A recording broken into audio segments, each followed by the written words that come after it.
Queen Elizabeth has been photographed sitting alone at Prince Philip's funeral as taking place at St. George's Chapel, in an incredibly moving image Saturday. The nation has been left heartbroken by photographs of the grief-stricken Queen sitting alone in church, as she was forced to keep away from her devastated children and grandchildren during her husband's Windsor Castle funeral today due to virus restrictions.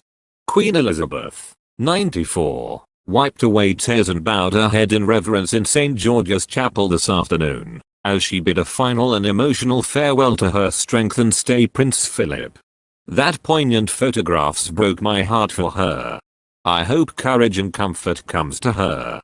Grief is so hard to bear, no matter who you are. It was very simple yet moving for a man who stood by the Queen for so many years. I pray she and the family can find comfort. Such a sad time in her life to have lost her husband of 73 long years. She's very strong and resilient. Wishing her Godspeed in the new journey without him. The Queen arrived at the funeral as the national anthem played, and the royal Bentley stopped next to the coffin, where she paused for a moment of reflection as cannons fired and bells tolled in remembrance of the Duke.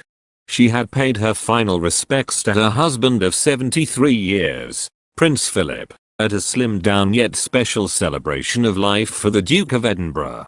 Her Majesty dressed all in black and wearing a face mask. Footage of the service at St. George's Chapel shows Her Majesty heartbreakingly all by herself just prior to her husband's coffin being lowered into the royal vault.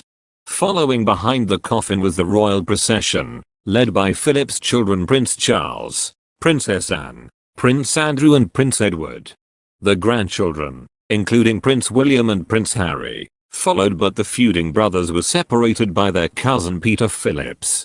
While Kate Middleton entered the chapel one place ahead of his younger brother, as the mourners filed into the historic Gothic building without saying anything to each other.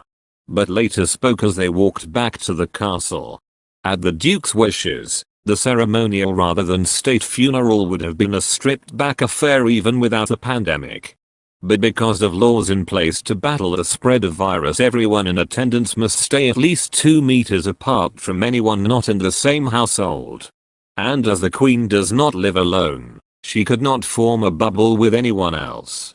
The Queen wiped away tears and was forced to mourn alone away from her family in St. George's Chapel during Prince Philip's COVID-hit Windsor Castle funeral, as she said an emotional final goodbye to her strength and stay after their extraordinary 73-year life together.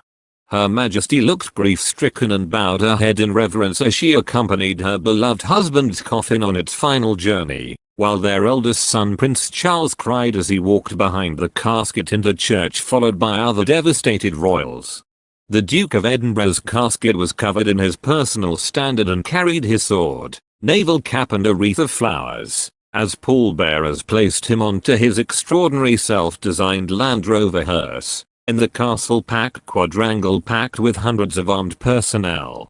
The Queen's heartbreaking image has left many people crying, and they have shared comforting messages to her that. Piers Morgan tweeted, "Has there ever been a more heartbreaking picture of the Queen? The cruel separation and loneliness suffered by so many in this pandemic, now endured by the world's most famous woman as she says goodbye to her husband of 73 years. Just devastating." Meanwhile, BBC presenter Jeremy Vine tweeted, HRH. "Such an intense moment. Seeing this on TV just now, as Anglican priest Giles Fraser said, we are with you. In our prayers." This morning presenter Ruth Langsford wrote on Instagram, "My heart is breaking for her. R.I.P. Prince Philip," while singer Peter Andre posted, "Farewell Prince Philip. Thinking of our Queen." While star Mahad Tusi tweeted, "I love this woman. She might be a widow now but she's not alone. Millions around the Commonwealth adore and support her. She's our nation's grandmother.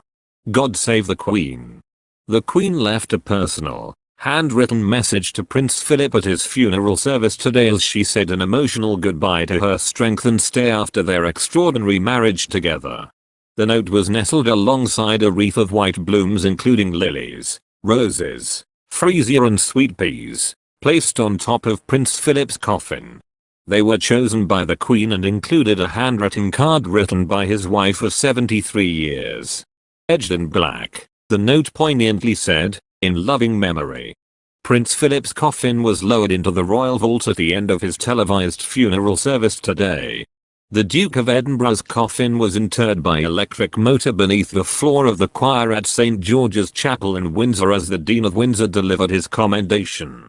While the lowering of the coffin normally takes place in private, the poignant moment was broadcast in front of millions of viewers in a historic first for the royal family.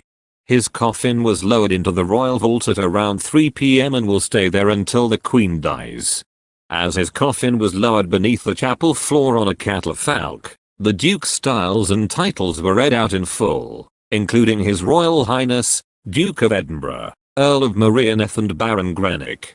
Justin Welby, the Archbishop of Canterbury, pronounced the blessing before the 30 royal mourners silently filed out of the church into cars to take them the short journey back to Castle.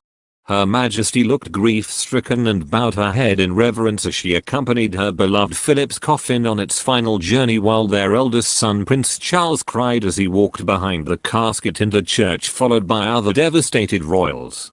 Prince Charles led the procession to Windsor Castle today, joining his sister Princess Anne.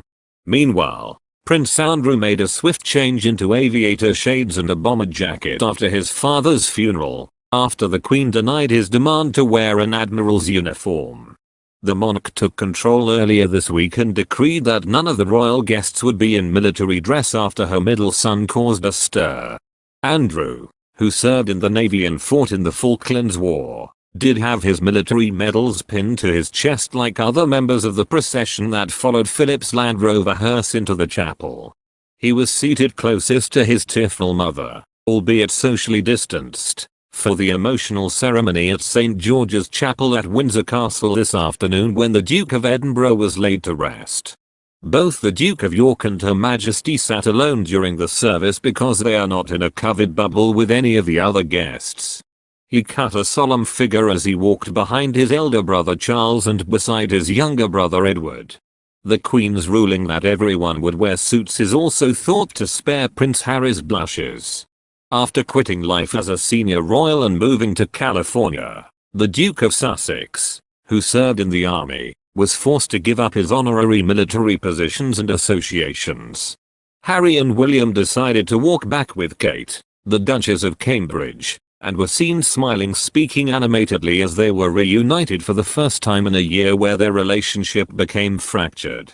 Prince William and Harry spoke to each other while leaving their grandfather Philip's funeral at Windsor Castle today as the estranged brothers appeared in public together for the first time in more than a year.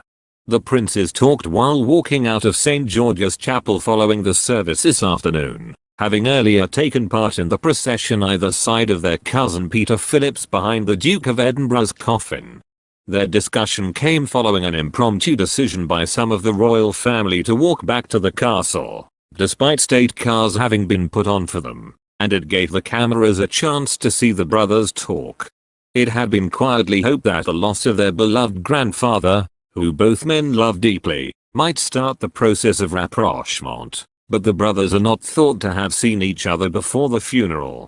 The card on the wreath left for the Duke of Edinburgh by the Duke and Duchess of Sussex in St George's Chapel was handwritten by Meghan, who is watching the funeral on television from her home in the US. Meghan and Harry personally chose the locally sourced flowers for their tribute, including Acanthus mollis, the national flower of Greece, to represent Philip's heritage, and Eryngium, to represent the Royal Marines.